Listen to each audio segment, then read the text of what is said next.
3 जादुई सोने की सिलाई मशीन। धवलगढ़ गांव में रहने वाली फूलन के पास एक पुरानी सिलाई मशीन थी। फूलन सारा दिन आंखें गड़ाए उस सिलाई मशीन पर लोगों के कपड़े सिलती थी। बदले में जो दाम मिलता उसी से घर का दाना पानी चलता था। उसके पति दामोदर का ना तो घर की जिम्मेदारी से कोई वास्ता था, ना तो नौकरी से नाता। दामोदर सारा दिन दारू के नशे में डूबा रहता है। उसकी ये बुरी लत उसकी जान की दुश्मन बन बैठी और आखिरकार उसका देहांत हो गया। कुछ समय बाद फूलन को भी बीमारी के बिछौने ने अपनी चपेटे में ले लिया। बीमारी से लड़ते हुए आखिर में वो जिंदगी की जंग हार गई, जिसकी वजह से उसके दोनों बच्चे बचपन में ही अनाथ हो गए। और 10 साल का चिंटू कहता है, माँ उठो ना, आंखें खोलो ना, आपके चिंटू को चिंता हो रही है। दीदी, माँ को क्या हुआ है? वो कुछ बोलती क्यों नहीं? माँ हमें छोड़कर चली गई चिंटू, वो अब कभी नहीं लौटेगी। अब हम दोनों को ही एक दूसरे का ख्याल रखना है। पहले बाबूजी भगवान जी के घर चले गए और अब माँ हम दोनों भाई बहन को रोता बिलखता हुआ अनाथ छोड़ गई। ऐसा कहकर अनाथ चिंटू फूट फूट कर रोने लगता है। उसकी सिसकियां सर्दी की हवाओं में घुल जाती हैं।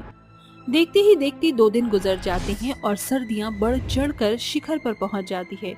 उसी बीच चिंटू अपनी बड़ी बहन से कहता है, सलोनी दीदी, मुझे बहुत जोरों की भूख लगी है, कुछ खाने को दो ना। अपने भाई को भूख से तड़पते देखकर 12 साल की सलोनी की आग भर आती है। क्या खिलाऊं मैं अपने भाई को? घर में तो अन्न का एक दाना नहीं। कैसी बेबस बहन हूँ मैं। मेरा भाई भूख से बिलख रहा है और मैं हाथ मलने के सिवा कुछ नहीं कर पा रही। सलोनी रसोई घर में रखे राशन के टूटे फूटे डिब्बों को टटोलने लगती है, मगर उसे कुछ नहीं मिलता। तभी सर्दी की भीषण भयंकर सर्द हवाएं उन बेसहारा बच्चों से छत भी छीन लेती है। मड़ई के तिनके सरकने के कारण सर्दी की लहर उनके घर में घुसने लगती है, जिस कारण दोनों भाई बहन ठंड से ठिठुरने लगते हैं। दीदी दीदी, मुझे बहुत तेज सर्दी लग रही है, स्वेटर दो ना। हे भगवान, आखिर क्यों हम दोनों भाई बहन पर इस कदर कहर ढा रहे हो? ना हमारे पास खाने को एक कौर है, ना इस ठंड के कोहरे से बचाव के लिए एक कंबल है। कोई चारा न बचने पर सलोनी चौकी पर पड़े फटे चिथड़े चादर से अपने भाई को ढककर कहती है, चिंटू, मेरी गोद में सरक कर सो जा, इससे तुझे सर्दी से गर्माहट मिलेगी। चिंटू को मिली बड़ी बहन की देखरेख के कारण उसका थरथराना तो थम जाता है, मगर वो बेसहारा बहन रात भर जाकर जाड़े के कहर को काटती है। तभी तकरीबन 3 बजे वो ऊँघती हुई नींद के आगोश में चली जाती है और उसे उसकी माँ दिखाई देती है। माँ, आप क्या सचमुच आप मेरी आंखों के सामने हैं? जानती हूँ माँ, आपके जाने के बाद मैं और चिंटू हर रात भूखे प्यासे किस तरह ठंड का कहर भोगते हैं। मैं जानती हूँ सलोनी, इसीलिए मैं तुम दोनों की भूख और इस सर्दी का समाधान लेकर आई हूँ। तुम अक्सर पूछती थी ना कि हमारे घर में छोटा किवाड़ क्यों है? हाँ, मगर आपने कभी उस किवाड़ के बारे में नहीं बताया। सलोनी, वो किवाड़ एक तहखाने का खुफिया द्वार है। उस तहखाने में तुम्हें 3 जादुई सिलाई मशीन है, वो मिलेंगी जो तुम्हारी जरूरतों को पूरा करेंगी। मगर कैसे माँ? इस मंत्र से, ए मेरी सिलाई मशीन, बन जा जादुई जिन्न, मेरी जरूरत पूरा कर। जादुई 3 सिलाई मशीन का पुख्ता प्रमाण बताकर फुलवा की छवि धुंधली हो जाती है और पंछियों की सुबुगाहट के साथ सलोनी की आंख खुलती है। माँ कहा करती थी कि पाँव फटने की पहली किरण के पहर देखा गया सपना सच होता है। मुझे तीनों जादुई सिलाई मशीन को तलाशना होगा। सलोनी अपनी माँ के कहे अनुसार उस किवाड़ के भीतर तहखाने में आती है। इस तहखाने में सब कुछ कितना उजाड़ पड़ा है। अरे, ये चमकती चीज क्या है? 3 सिलाई मशीन, जरूर यही वो तीनों सिलाई मशीन होंगी जो जादुई है। सलोनी तीनों जादुई सिलाई मशीन को तहखाने से निकाल कर बाहर लाती है और कहती है, इस तीनों सिलाई मशीन में तो जंग लग चुका है, फिर ये जादुई कैसे हो सकता है? मगर मुझे एक प्रयास करना चाहिए। मेरी सिलाई मशीन बनकर जादुई जिन, मेरी जरूरत पूरा कर। सलोनी का शब्द खत्म होते ही तीनों सिलाई मशीन चमकती दमकती सुनहरी चमक से भरकर जादुई सिलाई मशीन बन जाती है। जिसके बाद पहली जादुई सिलाई मशीन खूब सारा खाना, दूसरी सिलाई मशीन खरे सोने का सिक्का और तीसरी सिलाई मशीन तेजी से रंग बिरंगे कपड़े सिलने लगती है। ये देखकर सलोनी कहती है, ये तीनों तो सचमुच में जादुई सिलाई मशीन है। खाने की मनमोहक खुशबू से मांद कर चिंटू जाग जाता है। अरे वाह दीदी, इतना सारा खाना देखकर मेरे मुंह में तो पानी आ रहा है। चिंटू, ये सब कुछ इन तीनों जादुई सिलाई मशीन की देन है। चल जल्दी से हाथ मुंह धोकर खाते हैं। कई दिनों के भूखे भाई बहन खाने पर टूट पड़ते हैं। मजा आ गया, कितने दिनों बाद इतना मजेदार खाना मिला है। शुक्रिया दीदी। शुक्रगुजार मेरा नहीं बल्कि उस जादुई सिलाई मशीन का करो चिंटू, जिसकी बदौलत हम भाई बहन को इतना लाजवाब खाना नसीब हुआ है। तुम तीनों जादुई सिलाई मशीन का तहे दिल से शुक्रिया। दोनों भाई बहन भरपेट खाना खाकर खुश हो जाते हैं। देखते ही देखते सांझ की बेला बीत जाती है, जिसके साथ ठंड गर्दिश बनकर उनके टूटी फूटी गुमटी को घेर लेती है और दोनों भाई बहन ठंड से ठिठुरते हुए दांत खिटखिटाने लगते हैं। ये कोहरा तो हमारे घर को घेरे हुए है। ऐसे में सर्दी से बचने के लिए ना तो शॉल है ना ही स्वेटर। पर जादुई 3 सिलाई मशीन तो है दीदी। हाँ चिंटू, अब ये जादुई सिलाई मशीन ही जाड़े की मार से हम भाई बहन का बचाव करेंगी। मेरी सुनहरी सिलाई मशीन बनकर जादुई जिन, मेरी जरूरत पूरी कर, मुझे स्वेटर चाहिए। एक बार फिर तीसरी जादुई सिलाई मशीन सुनहरे रंग के सांचे में ढल जाता है और उस मशीन से सर्दी के स्वेटर का ढेर लग जाता है। इन सुंदर स्वेटर के लिए तुम्हारा तहे दिल से शुक्रिया। तीसरी जादुई सिलाई मशीन, ये लो चिंटू, तुम ये स्वेटर पहन लो। दोनों भाई बहन स्वेटर पहन लेते हैं। जादुई तीनों सिलाई मशीन के जरिए उनके घर की हर कमी घटी दूर हो जाती है। जब उन्हें भूख लगती तो पहली जादुई सिलाई मशीन उनके कहते ही 56 भोग परोस देती और दूसरी मशीन उनके बिन कहे सोने के सिक्के देती और तीसरी सिलाई मशीन उन्हें कपड़े देती। एक दिन दोनों बच्चे आपस में बात करते हैं। दीदी, इन तीनों जादुई सिलाई मशीन के सारे हमारे दुख तो दूर हो गए, मगर जाने कितने बेसहारा बूढ़े बच्चे ठिठुरते हुए इस भयंकर सर्दी और कोहरे का कहर काटते हैं। हमें उनकी सहायता करनी। हाँ चिंटू, तुम सही कह रहे हो। दोनों भाई बहन तीनों जादुई सिलाई मशीन के सामने खड़े होकर ऊंची पुकार से कहते हैं, मेरे सुनहरी जादुई मशीन बनकर जादुई जीन, मेरी जरूरत पूरी कर। उनके इतना कहते ही तीनों जादुई सिलाई मशीन सुनहरे तेज से भरकर उन्हें तरह तरह का खाना, सोने के सिक्के और सर्दी के स्वेटर देता है, जिसे लेकर वो दोनों गरीब राहगीरों की मदद के लिए निकल जाते हैं, जहां उन्हें फुटपाथ पर सोया एक बूढ़ा दिखता है। काका, आप तो ठंड से ठिठुर रहे हैं, आपके पास कोई कंबल नहीं? अरे बच्चों, जिस भूखे भिखारी के खाने को दाना नहीं, वो कंबल कहाँ से लाएगा? ये जाड़ा तो हर बरस हम जैसे जाने कितने गरीबों की जान ले लेता है। लगता है शायद आज रात मुझ बूढ़े की बारी है मौत का कौर होने की। ऐसा न कहो काका, ये आप रखो, इसमें खाना है और सर्दी के स्वेटर भी। और ये सारे सोने के सिक्के भी आप रखो। अब आपको फुटपाथ पर रहकर सर्दी की मार झेलने की जरूरत नहीं। बाबा, हमने गरीबी को बहुत करीबी से देखा है। हम जानते हैं कि एक गरीब इंसान की 3 जरूरत है, रोटी, कपड़ा और मकान। अब आपकी तीनों जरूरत, रोटी, कपड़ा और मकान, मुमकिन हो जाएंगी। जुग जुग जियो बच्चों, इस घनघोर सर्दी के सुखड़े सफर में तुम बच्चे मुझ गरीब का गढ़ ठहरे हो। इस तरह वो दोनों बच्चे अपनी 3 जादुई सिलाई मशीन से बेसहारा गरीब गणों की मदद करके सिलाई मशीन का सदुपयोग किया करते थे। प्रतापगढ़ गांव में रहने वाली सितारा देवी के 5 बेटे थे, जिनके ब्याह से वह 5 बहुओं की सास बनी। उसके 5 बेटे शहर में नौकरी करते थे। वहीं जहां उसकी 2 बहुएं तान्या और तारा बेहद अमीर घर से ताल्लुक रखती थीं, वहीं बिंदिया, बेला और आरोही बेहद गरीब घर की बेटियां थीं। जिस कारण तान्या और तारा बेचारी तीनों बहुओं को नीचा दिखाने का एक मौका नहीं छोड़ती थी। समय गुजरता है। एक शाम सितारा देवी हॉल में बैठी थी। उसकी तीनों बहुएं भी उसके पास बैठी बातें कर रही थी, जिसे देखकर तान्या और तारा कहती हैं, जब देखो ये तीनों तितलियां सासू माँ के इर्द गिर्द मंडराती रहती हैं। जेठानी जी, ये तीनों इसलिए सासू माँ से सटी रहती हैं ताकि उनके दिल में जगह बनाकर सारी जमीन जायदाद खुद हड़प कर जाएं। लगता है 2 दिन के अंदर ही हमारी गरीब गवार देवरानी ये भूल गई कि ये कहाँ से आई हैं। चलो जरा इन भूली भटकी देवरानियों को इनकी जगह तो दिखाई जाए। ऐसा कहते हुए अमीर घमंडी बहुएं वहां आकर अपनी रईसी का बखान करना शुरू करती हैं। माँ जी, डैडी ने फोन किया था कि कल दिवाली है ना, तो उन्होंने मेरे ससुराल भेजने के लिए लाखों की शॉपिंग की है। वैसे तुम तीनों के घर से दिवाली पर क्या आ रहा है? अरे भाभी, आप तो भले तौर से जानती हैं कि हमारी तीनों देवरानियां बड़े गरीब घर से हैं। ये तो इनकी बुलंद किस्मत है जो ये नंगू तेली से राजा भोज भोग रही हैं। और रही बात दिवाली पर इनके घर से कुछ आने की, तो ये तो भूल ही जाइए।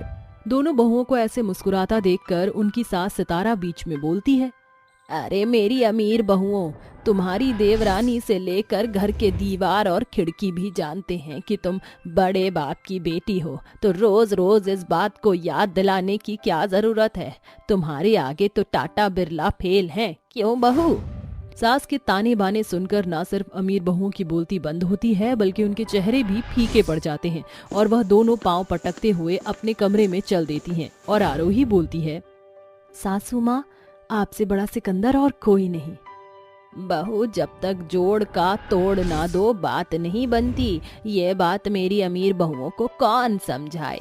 ऐसे ही समय बीतता है। बावजूद इसके ताने और तारा के तेवर अभी कहाँ बदलने वाले थे। एक दिन तीनों गरीब बहुएं आपस में बातचीत करती हैं। बिंदिया जी, मैं क्या सोच रही थी, सर्दियों का समय हो चला है, हम तीनों बहुएं सिलाई बुनाई में बेहद ही निपुण हैं। क्यों ना हम सासू माँ को अपने हाथों से बने स्वेटर दें। अरे ये तो बड़ी ही बेहतर सोच है, चलो फिर आज से शुरू करते हैं। तीनों बहुएं बाजार से ऊन इत्यादि खरीदकर घर लौटती हैं और 2 दिन के अंदर सुंदर सा स्वेटर बुनकर उसे सितारा को देते हुए बोलती हैं, सासू माँ, क्या बात है बहू, तुम तीनों इतना हिचकिचा क्यों रही हो? और ये तुम्हारे हाथों में क्या है बहू? माँ जी, हम तीनों ने आपके लिए ये स्वेटर बनाया है, शायद आपको पसंद आ जाए। स्वेटर देखकर तान्या और तारा जानबूझकर गरीब बहुओं के स्वेटर में नुष्क निकालती हुई खूब खिल्ली उड़ाती हैं। माँ जी, मेरी मानिए तो इस स्वेटर को मत पहनिए, जाने किस सस्ते ऊन से बुना हुआ है। ये स्वेटर कहीं खाज खुजली ना लग जाए। बात तो एकदम खरी है। अब इन गरीब बहुओं के लिए महंगे मॉल से कपड़े लत्ते खरीदना तो औकात से बाहर है, तो ये बुनेंगी बेचारी। जेठानी जी, तोहफे की कीमत उसके महंगे मोल से नहीं बल्कि दल से होती है। हाँ, अब तुम गरीब बहुओं के बस की और कुछ नहीं है तो भाषण ही दोगी। समय गुजरता जाता है। फिर एक रोज सितारा देवी पर दुखों का पहाड़ टूट जाता है जब उसे पता चलता है कि जिस कंपनी में उसके 5 बेटे कार्यरत थे वहां भीषण आग लग जाती है, जिसमें उसके 5 बेटे मौत का कौर बन जाते हैं। ऐसे में घर में बदहाली छा जाती है, जिसे देखकर अमीर बहुएं अपने मायके रवाना हो जाती हैं और बच जाती हैं 3 गरीब बहुएं। जी, घर की दशा तो बड़ी दुर्बल हो गई है, घर चलाने के लिए कुछ तो करना होगा। हम तीनों बहुओं को कपड़े सिलना आता है, हमारे पास पहले से ही सिलाई मशीन मौजूद है। क्यों ना हम लोगों के कपड़े लत्ते सिलें, जो 4 पैसे आएंगे उससे घर का चूल्हा तो उदास ना पड़ेगा। हाँ, इस बहाने सिलाई में हम बहुओं का हाथ भी साफ हो जाएगा। तीनों बहुएं आसपास के सभी गांव में जाकर कपड़ों की सिलाई के बारे में बताती हैं। अगले दिन दूसरे गांव से आई हुई गोमती उनका किवाड़ खटखटाती है। कोई है भीतर बहुरिया? जी काकी, कहिए। जयराम जी की बहुरिया, वो मंदा हमरी सखी है, वो बताए रही कि तुम तीनों दर्जी हो। हाँ काकी, एकदम सही सुना है आपने, हम तीनों दर्जी बहुएं हैं, बड़े ही कम दाम में कपड़े सिलती हैं। ये लो, कुल मिलाकर 1 दर्जन ब्लाउज का कपड़ा है। कब तक सिल दोगी? बेहतर होगा जो 2 दिन ना देती, छठ पर्व है ना। फिक्र मत करिए काकी, 2 दिन में आपको 12 के 12 ब्लाउज मिल जाएंगे। तीनों दर्जी बहुएं साझेदारी से देर रात तक नींद गवाकर 2 दिन की बजाय 1 दिन में ही उन ब्लाउजों को तैयार करके गोमती के घर पहुंचा आती हैं। गरीब दर्जी बहुओं की सिलाई का कम दाम सुनकर दूर दराज के गांव से भी औरतें उनके गांव में आया करती थीं। वहीं बाजार के एक बड़े कपड़ों के व्यापारी, जिसका नाम आनंद था, वह भी दर्जी बहुओं के घर दस्तक देता है। जी, आप कौन? अजी, मेरा नाम आनंद है, बाजार का मशहूर कपड़ा व्यापारी हूँ। आपको कौन नहीं जानता, कहिए हम गरीब दर्जी बहुओं के घर कैसे आना हुआ? जी, आजकल गांव से लेकर बाजार तक आप तीनों दर्जी बहुओं के सिले कपड़ों की बढ़ाई चल रही है। मैं चाहता हूँ कि आप दर्जी बहुएं दुल्हनों के लहंगे सिलें। आपका काम बेहतर है और मेरा कारोबार। अगर हम दोनों मिल जाएंगे तो बहुत बड़ी बुलंदी हासिल कर लेंगे। हम तीनों समझी नहीं। मैं रोजाना आप दर्जी बहुओं को लहंगे का कपड़ा दूंगा। आप तीनों दर्जी बहुओं को लहंगा एक दिन में तैयार करना होगा। बदले में एक लहंगा सिलने का दाम 4 से 5 हजार होगा। ये सुनकर गरीब दर्जी बहुओं को आशा की सुनहरी किरण दिखाई देती है और वह फौरन ही हामी भर देती है और बिना थके रुके आनंद की दुकान के लिए लहंगे सिलने शुरू कर देती हैं। तीनों गरीब दर्जी बहुएं शुरू में तो एक एक लहंगा बनाती थी, लेकिन देखते ही देखते वह तीनों दर्जी बहुएं एक दिन में कई लहंगे बनाने लगी और हर जगह उनकी सिलाई के चर्चे होने लगे। उस रोज के बाद से गरीब दर्जी बहुओं को फिर कभी पीछे पलट कर नहीं देखना पड़ता। अब उनकी सास भी सदमे से बाहर आ चुकी थी। माँ जी, आप ठीक हो गई, भगवान का लाख लाख शुक्र है। माँ जी, आप नहीं जानती कि आपको अपने पैरों पर खड़ा देखकर हमें कितनी खुशी हो रही है। आपको इतने दिनों से सदमे में देखकर हमारा क्या हाल हो रहा था। जब तक मेरी दर्जी बहुएं मेरे साथ हैं, मेरा दम कैसे निकल सकता है। आज के दौर में तो सगे संबंधी भी साथ छोड़ जाते हैं, मगर मेरी बहुएं बुरे दौर में साथ बनी रही। सितारा ऐसे कही रही थी कि अचानक तालियों की गड़गड़ाहट उसके कान में आती है। जैसे ही वह पीछे पलटती हैं तो अपनी अमीर दो बहुओं को सामने खड़ा पाती हैं। तारा, मस्त मेलोड्रामा था ना? तुम दोनों किस हक से यहाँ आई हो? माँ जी, आप शायद भूल रही हैं कि हम इस घर की बहुएं हैं और हम आपसे रिश्ते नाते जोड़ने नहीं आए। हम दोनों बहुएं अपने पति के हिस्से का बंटवारा चाहती हैं। जेठानी जी, आपका दिमाग तो ठीक है, ये घर सासू माँ ने प्यार से संजोया है, इसका बंटवारा क्यों? अरे ओ गरीब गवार दर्जी, ये सांझेदारी का पाठ किसी और को पढ़ाना, समझी? ठीक है जेठानी जी, ये बंटवारा होगा। बस एक सवाल का जवाब दीजिए, जो आप सासू माँ के साथ कर रही हैं, अगर यही बर्ताव और बंटवारा आपके भाई की बीवी आपके माँ बाबूजी से मांगे तो कैसा लगेगा? यह सुनकर दोनों बहुओं का चेहरा पीला पड़ जाता है और वो बेहद शर्मसार होती हैं। उनकी आंखों से पछतावे के आंसू बरस जाते हैं। माँ जी, मुझे माफ कर दीजिए। हाँ माँ जी, हम आपकी बहू कहलाने के लायक नहीं, क्योंकि ठाट बाट से जीने के लिए हम बुरे दौर में इस घर द्वार को छोड़ गए थे। चुप हो जाओ, मैंने तुम्हें माफ किया बहुआ। परिवार में छोटी मोटी खटपट होती है। आखिरकार 3 गरीब दर्जी बहुएं अपनी अमीर जेठानी को बदल ही देती हैं। आज 5 बहुएं अपनी सास के साथ सम्मति से रह रही हैं, जो केवल गरीब दर्जी बहुओं की बदौलत है। बेटा, तू जल्दी से घर वापस आ जा। काफी समय हो गया है तुझे घर से बाहर रहते हुए। अब तो तेरी पढ़ाई भी पूरी हो गई है। मैं चाहती हूँ कि तू वापस आकर एक सुंदर सी अच्छी सी लड़की से शादी कर ले और अपना घर बसा ले। नताशा अपने बेटे रोहन से बात कर रही होती है। रोहन बचपन में ही पढ़ाई के लिए विदेश चला जाता है और कुछ ही दिनों में वो अपनी पढ़ाई पूरी करके वापस आ रहा होता है, जिसकी खुशी में नताशा उसके आने से पहले ही घर की अच्छे से साफ सफाई और उसका कमरा अच्छे से तैयार करवा देती है। देखो आरुषि, घर की साफ सफाई अच्छे से करना और मेरे बेटे रोहन के कमरे की सजावट तो तुम ही करना। मैं जानती हूँ तुम्हारी जितनी अच्छी साफ सफाई और सजावट कोई नहीं कर सकता। आप चिंता मत कीजिए, मैं घर की साफ सफाई कर दूंगी और रोहन जी के कमरे को भी अच्छे से सजा दूंगी। इतना कहकर आरुषि साफ सफाई में लग जाती है और रोहन के कमरे को भी अच्छे से सजा देती है। जिसके बाद आरुषि रसोई में खाना बना रही होती है। तभी दरवाजे पर कोई दस्तक देता है। अरे आरुषि, जरा देख तो सही कौन आया है दरवाजे पर। आरुषि तुरंत दरवाजा खोलती है।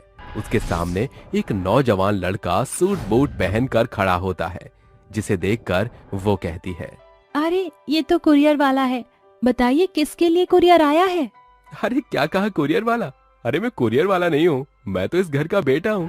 ऐसा कहकर वो घर के अंदर आ जाता है। अरे इस तरह घर में क्यों घुसे चले आ रहे हो? कुरियर वाले होकर हमारे ही घर पर रौब जमा रहे हो।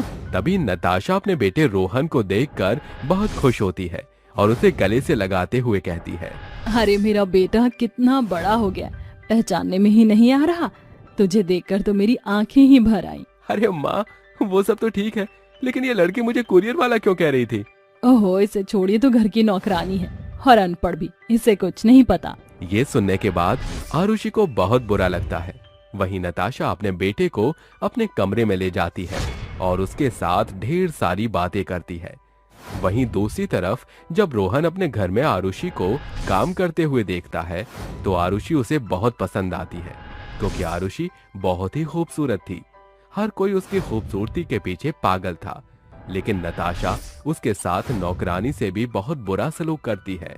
अरे आरुषि, ये क्या, तूने फिर से कांच के ग्लास तोड़े हैं? तुझे पता है कितने महंगे आते हैं। मुझे माफ कर दीजिए, गलती से हो गया। गलती से या फिर जानबूझकर? अरे तू तो चाहती नहीं कि इस घर में कोई अच्छी चीज रहे। चल अब जल्दी से ये कांच यहाँ से उठा ले, नहीं तो किसी के पैर में चुभ जाएगा। ऐसा कहकर नताशा वहां से चली जाती है, जिसके बाद आरुषि फर्श पर पड़े हुए कांच को हाथ से उठाने लगती है, जिसकी वजह से उसके हाथ में कांच लग जाता है और खून निकलने लगता है। ये सब रोहन देख लेता है और उसके पास आकर कहता है, अरे तुम पागल हो गई हो क्या? कोई कांच को हाथ से उठाता है? हाँ, कांच को कभी भी हाथ से नहीं उठाते। देखो तुम्हें चोट लग गई ना, अब उठो यहाँ से। रोहन आरुषि को कांच उठाने नहीं देता, जिसके बाद वो खुद कांच को उठाकर कूड़े में फेंक देता है। एक दिन रोहन आरुषि के कमरे के बाहर से गुजर रहा होता है। अरे ये तो आरुषि का कमरा है और इसके अंदर बिल्ली घुस गई। हाँ, अभी निकालता हूँ इस बिल्ली को। रोहन बिल्ली को निकालने के लिए आरुषि के कमरे में चला जाता है, जहाँ वो आरुषि के कमरे की हालत देखता है। अरे ये तो आरुषि का कमरा कम घर का स्टोर रूम ज्यादा लग रहा है। तभी रोहन की नजर एक तस्वीर पर पड़ती है, जिसमें आरुषि अपने माता पिता के साथ होती है। अरे ये क्या, ये तो पापा के बहुत खास दोस्त हैं। इसका मतलब आरुषि इनकी बेटी है। लेकिन फिर माँ आरुषि के साथ इतना बुरा बर्ताव क्यों करती हैं? उस दिन के बाद से रोहन को आरुषि और भी पसंद आने लगती है। एक दिन रोहन अपनी माँ के कमरे में जाकर उनसे कहता है, माँ, आरुषि तो पिताजी के खास दोस्त की बेटी है। आरुषि के माता पिता कहाँ गए और आप आरुषि से इस घर का काम क्यों करवाती हो? ये सुनते ही नताशा को कुछ समझ नहीं आता और वो घबराने लगती है। घबराहट में वो अपने बेटे से कहती है, अरे बेटा, ये तू क्या बात कर रहा है? मुझे नहीं पता कि ये लड़की धर्मेश भाई साहब की बेटी है। मुझे तो ये लड़की एक दिन सड़क पर मिली थी, जिसके बाद मैं इसे अपने घर ले आई और घर का काम करने के लिए रख लिया। ओके माँ, आपसे जो हुआ उसे भूल जाइए। आप जानती हो ना, आरुषि के माता पिता ने हमारी कितनी मदद की और मुझे विदेश भेजने में भी उनका ही हाथ था। आज जो भी मैं हूँ उन्हीं की बदौलत हूँ। अब से आरुषि इस घर में काम नहीं करेगी माँ। उस दिन के बाद से रोहन आरुषि को घर में काम नहीं करने देता। इस बात से नताशा को बहुत गुस्सा आता है और वो अकेले में मौका देखकर आरुषि को बहुत जली कटी सुनाती है। वहीं दूसरी तरफ देखते ही देखते रोहन को आरुषि से बहुत प्यार हो जाता है और एक दिन वो अपनी माँ के पास आकर कहता है, माँ, मुझे एक लड़की पसंद है, मैं उससे शादी करना चाहता हूँ। अरे ये तो बहुत अच्छी बात है बेटा। आखिर वो खुशनसीब कौन है जिसे मेरा बेटा पसंद करता है? जरा मुझे भी तो बता। रोहन आरुषि को नताशा के सामने लाकर खड़ा कर देता है और कहता है, माँ, यही है वो लड़की जिससे मैं बहुत प्यार करता हूँ। ये तो कैसी बातें कर रहा है? एक नौकरानी से तुझे प्यार हो गया? हर ये घर की नौकरानी है और नौकरानी ही रहेगी। माँ, ये इस घर की नौकरानी नहीं है। पहले ये घर की बेटी थी और आज से ये इस घर की बहू है। रोहन जिद करके आरुषि से शादी कर लेता है, लेकिन ये सब नताशा को बिल्कुल भी पसंद नहीं आता और वो हर रोज अपनी सहेलियों को बुलाकर आरुषि की बेइज्जती करती रहती। एक दिन नताशा की एक दोस्त कॉफी पी रही थी और वो जानबूझकर कॉफी का कप नीचे गिरा देती है। अहो, ये क्या, मुझसे तो ये कप नीचे ही गिर गया। सॉरी नताशा। अरे तुम क्यों सॉरी बोल रही हो? ये सब तो होता ही रहता है। चलो आरुषि, जल्दी से इसे साफ कर दो। आरुषि चुपचाप कप उठाकर जमीन साफ करने लगती है। तभी रीटा उसके हाथ पर अपना पैर रख देती है। उसी समय वहां रोहन आ जाता है और ये सब आरुषि के साथ होता हुआ देख लेता है। आरुषि, तुम्हें ये सब करने की कोई जरूरत नहीं है, चलो मेरे साथ। रोहन आरुषि का हाथ पकड़कर उसे अपने कमरे में ले जाता है। ये देखकर नताशा को बहुत गुस्सा आता है और वो अपनी सहेलियों को वापस उनके घर भेज देती है। ऐसे ही धीरे धीरे कुछ दिन बीत जाते हैं और एक दिन रोहन को अपना एक इम्पोर्टेंट कागज चाहिए होता है। अरे माँ तो मंदिर गई है, अब मुझे मेरा इम्पोर्टेंट कागज कैसे मिलेगा? एक काम करता हूँ, माँ की अलमारी खोलकर खुद ही निकाल लेता हूँ। रोहन अपनी माँ की अलमारी खोलकर अपना कागज ढूंढने लगता है। देखते ही देखते उसके हाथ एक ऐसा कागज लगता है जिसे देखकर वो बहुत हैरान रह जाता है। अरे ये क्या, ये तो प्रॉपर्टी के पेपर है। लेकिन ये प्रॉपर्टी के पेपर तो पापा के दोस्त यानी आरुषि के पिता के हैं और इसकी पूरी वसीयत आरुषि के नाम है। यानी कि जिस मकान में हम लोग रहते हैं ये मकान आरुषि का है। ये देखते ही वो बहुत अचंभित रह जाता है जिसके बाद वो अपनी माँ के आने का इंतजार करता है और अपनी माँ के आते ही उनसे पूछता है, माँ मुझे पूरी सच्चाई बताओ, मैं सब कुछ जानना चाहता हूँ। आखिर आरुषि के माता पिता कहाँ हैं? उनके साथ क्या हुआ? नताशा की सच्चाई रोहन के सामने आ ही जाती है, जिसके बाद वो रोहन को बताती है, ये घर तुम्हारे पिताजी के दोस्त का ही है और आरुषि इस वसीयत की इकलौती वारिस है। माँ आप उस बेचारी के साथ ऐसा कैसे कर सकती हो? मुझे तो यकीन ही नहीं आता। मुझे अपनी गलती का एहसास है।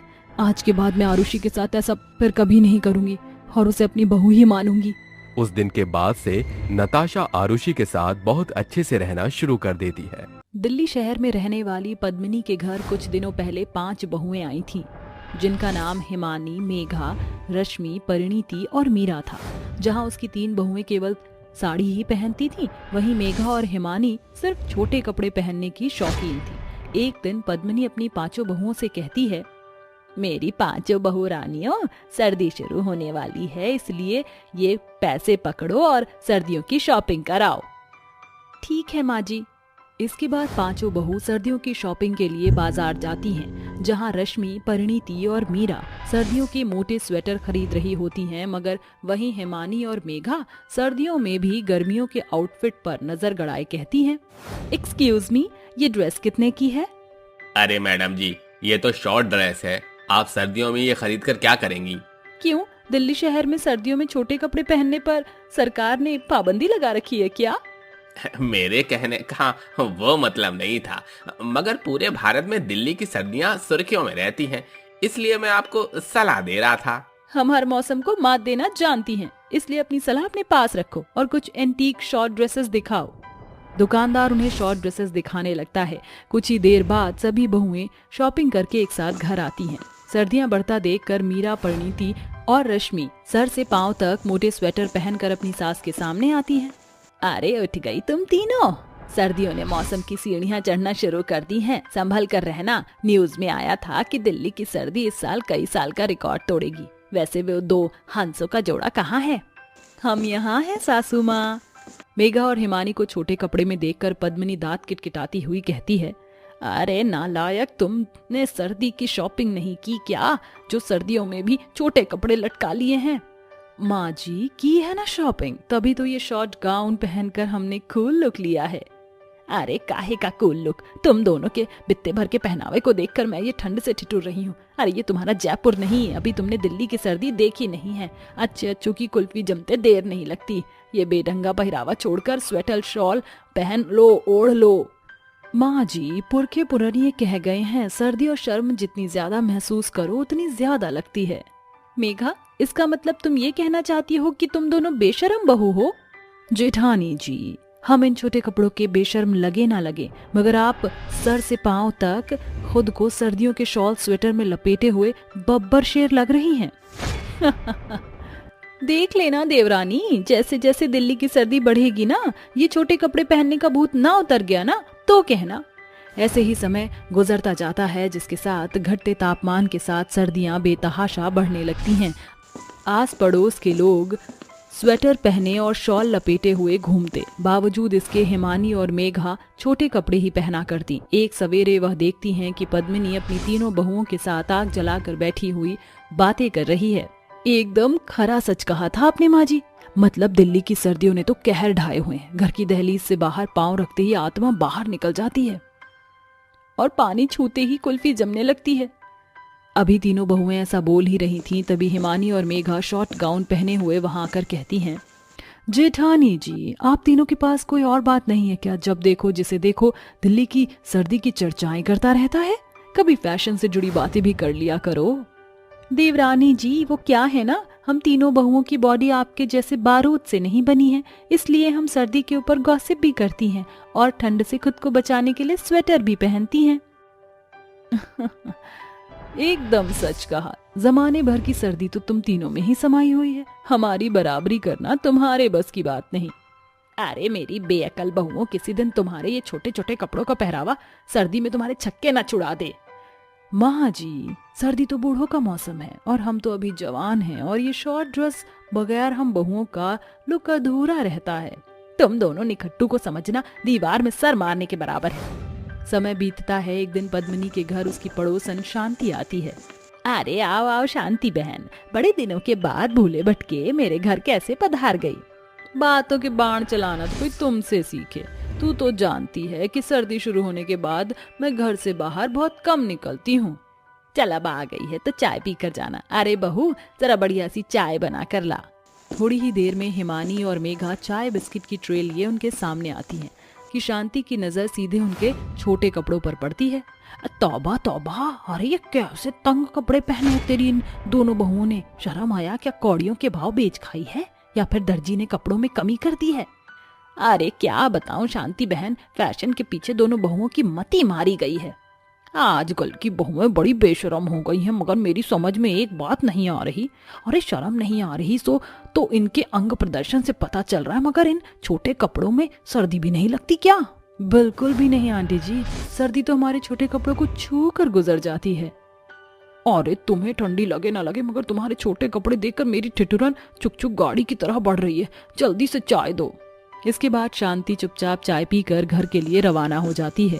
एक सुबह पद्मिनी अपने तीनों बहुओं के साथ बात कर रही होती है। इन दोनों के छोटे कपड़ों के कारण आस पड़ोस में मेरी नाम धराई बढ़ती जा रही है। अब इन्हें मजा चखाना होगा। माँ जी, जैसे लोहा लोहे को काटता है वैसे ही इनके छोटे कपड़े ही इनके छक्के छुड़ाने का काम करेंगे। मगर वो कैसे? ये छोटे कपड़े पहनकर सारा दिन अपने कमरे में घुसी रहती हैं, मगर इन्हीं छोटे कपड़ों को पहनकर इन्हें बाहर साग सब्जी खरीदने जाना पड़ेगा और ठंडे ठंडे पानी से बर्तन चौका करना पड़ेगा, तब जान पड़ेगा। रश्मि की बात पर पद्मिनी और बाकी की बहुएं सम्मति जाहिर करती हैं। फिर उसी शाम, मेघा, हिमानी, कहाँ हो दोनों, जल्दी यहाँ आओ। जी माँ जी, आपने बुलाया? हाँ, ये पैसे पकड़ो और शाम को बनाने के लिए साग सब्जी लेकर आओ। माँ जी, मौसम का हाल तो देखिए, बाहर कोहरा ही कोहरा है। अब पर तुम दोनों को सर्दी लगती ही नहीं, आखिरकार तुम दोनों स्टील बॉडी से जो बनी हो। क्या हुआ देवरानी जी, कोहरा देखकर आपका दिल धड़क रहा है? बिल्कुल भी नहीं, सर्दी तो हमारी हॉटनेस देखकर दूर भाग जाती है। हम बाजार जरूर जाएंगी। ऐसा कहकर दोनों बहू छोटे कपड़े पहने बाजार की ओर बढ़ जाती हैं। तभी सर्दी के मारे दोनों ठिठुरते हुए कहती हैं, ये सर्द लहरें तो हमारे छोटे कपड़ों के साथ छेड़खानी कर रही हैं, रोंगटे खड़े हो रहे हैं।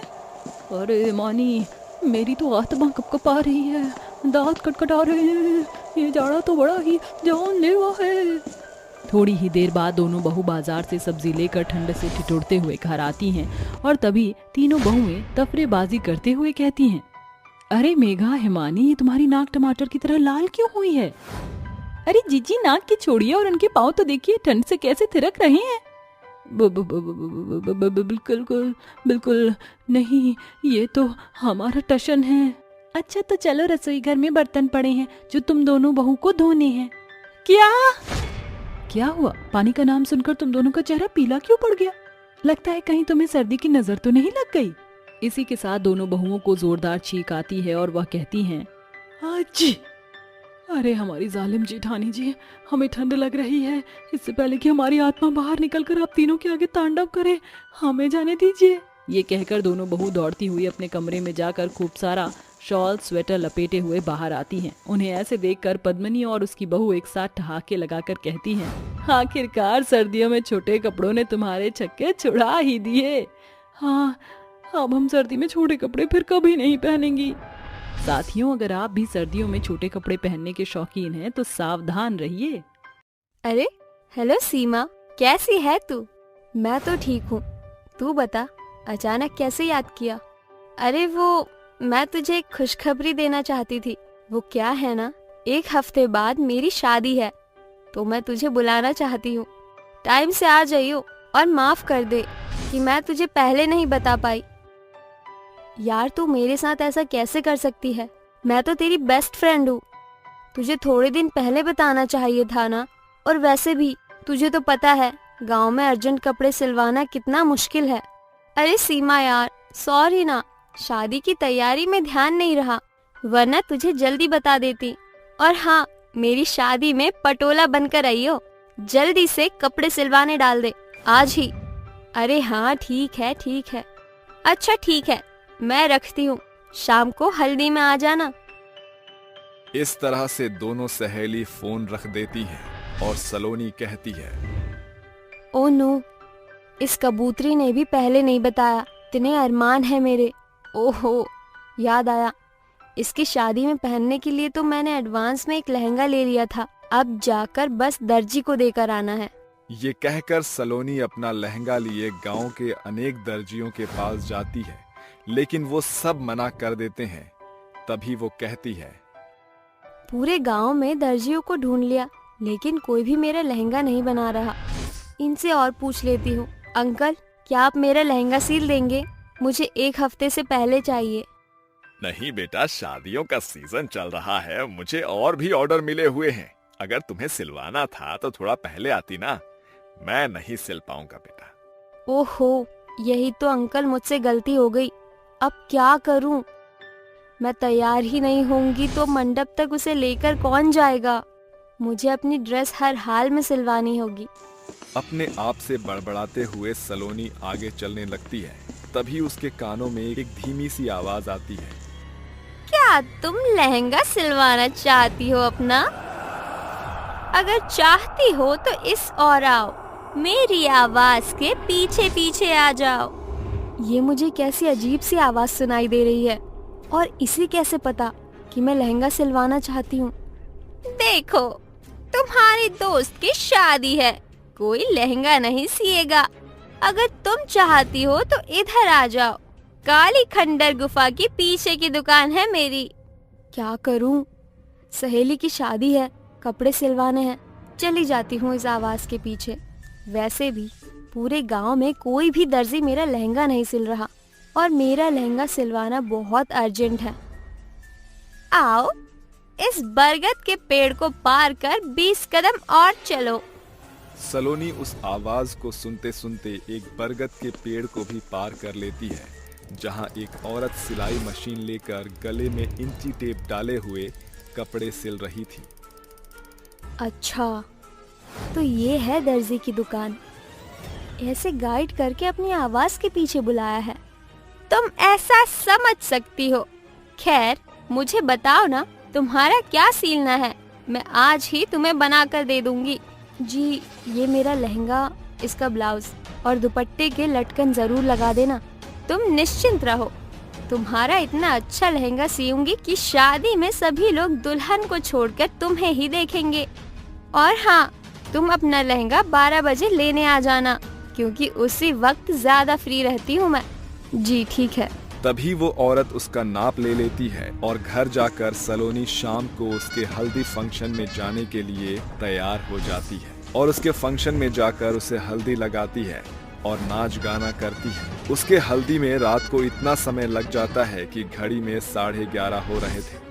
तभी वो टाइम देखकर कहती है, ओ नो सीमा, ये तो बहुत ज्यादा लेट हो गया।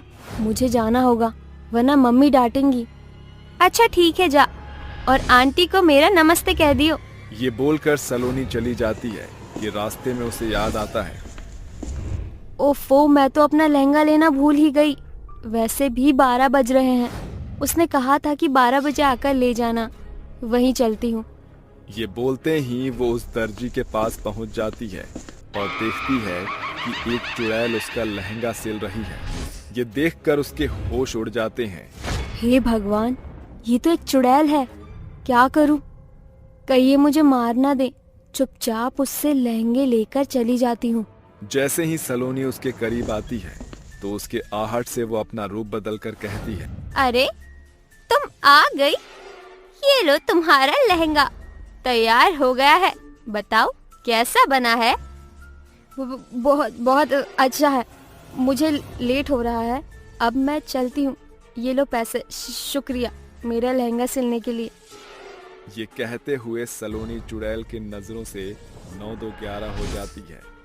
वहीं चुड़ैल अपने असली रूप में आकर कहती है, अरे अचानक से इसे क्या हुआ? अभी तो आराम से बात कर रही थी, अब आई और चली भी गई। खैर मुझे क्या, मैं और कपड़े सिलती हूँ। इस तरह चुड़ैल अपना रूप बदलकर और भी लोगों के कपड़े सिलती है। कुछ लोगों को पता नहीं चलता। वहीं दूसरी ओर सलोनी घर जाकर अपने घर वालों से कहती है, माँ, पापा, वो इस गांव में एक दर्जी औरत है जो कि चुड़ैल है। उसी ने मेरा लहंगा सिला। ये देखिए माँ पापा। पागल है क्या बेटा? इतनी रात में आई है ना, इसलिए तुझे चुड़ैल जैसा लग रहा है। तू कुछ भी बोलती है। हाँ बेटा, ऐसा कुछ भी नहीं है। आप मेरी बात का विश्वास क्यों नहीं कर रहे? सच में वो एक चुड़ैल दर्जी थी। आप मत मानो, लेकिन मैं हकीकत का पता लगा कर रहूंगी। ऐसे ही वो कुछ सुराग ढूंढने की कोशिश करती है, मगर उसे कुछ भी हासिल नहीं होता। वहीं दूसरी तरफ वो लोग जब उस औरत से कपड़े सिलवाते हैं तो वो भी उसे उसकी असली रूप में देख लेते हैं और पूरे गांव में ये बात फैल जाती है कि उनके गांव में एक औरत दर्जी चुड़ैल बनकर रह रही है। तभी गांव वाले मशाल लेकर उसे मारने जा रहे थे। फिर वो सबके सामने आकर कहती है, रुक जाओ, आप ये सब क्या करने जा रहे हैं? आपने पहले भी मेरे साथ गलत किया था, एक बार आप फिर गलत करने जा रहे हैं। तुम हमें नुकसान पहुंचाओ, उससे पहले हम तुम्हें ही इस गांव से भगा देंगे। पर उससे पहले ये बताओ कि तुम हमारे गांव में दर्जी बनकर काहे रह रही हो? दर्जी मैं अपनी इच्छा से नहीं, आप लोगों की जरूरत से बनी हूँ। कुछ लोगों को दर्जी की जरूरत थी, इसीलिए मैंने दर्जी का काम किया। बाकी आप लोगों ने मुझे पहले ही मार डाला था। याद है, मैं वही कुमकुम हूँ जिसके प्यार को आपने हमेशा के लिए दूर कर दिया कुछ समय पहले। कुमकुम विराट नाम के लड़के से बहुत प्यार करती थी। सुबह मिलना मुमकिन नहीं था, इसलिए वो दोनों रात में एक दूसरे से मिलते हैं और जब गांव वालों को उनकी खबर होती है तो वो मशाल लेकर उन दोनों को अलग कर देते हैं। छोड़ो, आप गांव वाले हम दोनों को ऐसे जुदा नहीं कर सकते। ए लड़की, क्या तुझे पता है इस गांव में प्यार करना गुनाह है? अब तुम दोनों को इस गुनाह की सजा मिलेगी। मार डालो इन्हें। भगवान के लिए हम दोनों को छोड़ दीजिए। आप ऐसा नहीं कर सकते। प्लीज हम दोनों को छोड़ दीजिए। कोई उनकी बात नहीं सुनता और दोनों को तलवार से मारकर अलग अलग जगह दफना देते हैं। उसके बाद मेरा विराट तो चला गया, लेकिन उसके प्यार में मेरी आत्मा भटक रही है। आज तक किसी भी गांव वाले को कोई नुकसान नहीं पहुंचाया है, जबकि आप लोगों ने ही मुझे और मेरे प्यार को मार डाला। मैं किसी से कुछ नहीं चाहती। अगर आप चाहते हैं कि मैं इस गांव से चली जाऊं, तो आप मेरी गड़ी हुई लाश को निकालकर उसका अच्छे से अंतिम संस्कार कर दीजिए, ताकि मैं भी चली जाऊं अपने विराट के पास। अरे बेटा, हमें माफ कर दो। हमने तुम्हें गलत समझा, पर कुछ गांव वालों ने ही तुम्हारे साथ बहुत गलत किया। उसके लिए हम तुमसे माफी मांगते हैं। सबको प्यार करने का अधिकार होता है, पर अब तुम निश्चिंत रहो। हमें माफ कर दो कुमकुम, हम तुम्हारा अच्छे से अंतिम संस्कार करेंगे। आपका बहुत बहुत शुक्रिया जो आप मेरे लिए इतना कर देंगे। ये कहते ही सभी गांव वाले कुमकुम चुड़ैल से माफी मांगते हैं और अगले ही दिन उसकी लाश को निकालकर उसका पूरी विधि विधान के साथ अंतिम संस्कार कर देते हैं, जिससे उसकी आत्मा को शांति मिल जाती है। इसके बाद गांव वाले भी बिना किसी डर के खुशी खुशी से रहने लगते हैं।